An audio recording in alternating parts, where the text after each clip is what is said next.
C'est dans ce bassin de jeu que l'accident est arrivé peu avant midi. La petite fille, que nous appellerons Assia, est montée sur la fontaine. Son papa avait alors le dos tourné et jouait avec ses deux autres enfants. Et là, soudainement, j'ai entendu un cri des maîtres nageurs. Je suis retourné et j'ai trouvé ma fille accrochée avec son maillot sur le pied d'échelle en inox, position verticale. Du coup, de suite, je me suis précipité, je l'ai enlevée. Et j'ai commencé à paniquer parce qu'il y avait du sang. Et elle pleurait, elle tremblait. Le papa a souhaité témoigner de manière anonyme. Emmenée aux urgences pédiatriques, la petite fille aurait été prise en charge à 14 h et opérée vers 16 h pour une rupture complète du sphincter externe anal, entraînant une incapacité temporaire totale minimum de 90 jours.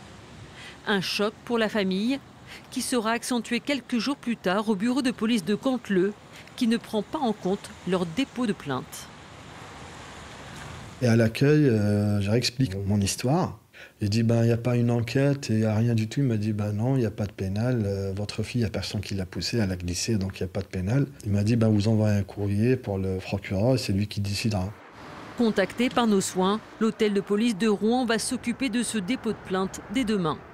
En face, la mairie de Canteleu, responsable de cette piscine municipale rénovée entièrement entre 2010 et 2012. On a eu l'aval du bureau de contrôle pour installer ce système. Donc pour nous, un bureau de contrôle, ça valide ce qu'on veut. Donc on les a écoutés et on a monté cette chose. Ça fait 7 ans qu'il est en place. On n'a jamais eu d'accident. Suite à l'accident, la mairie a saisi ce bureau de contrôle pour des conseils sur des aménagements ou le retrait de ces équipements.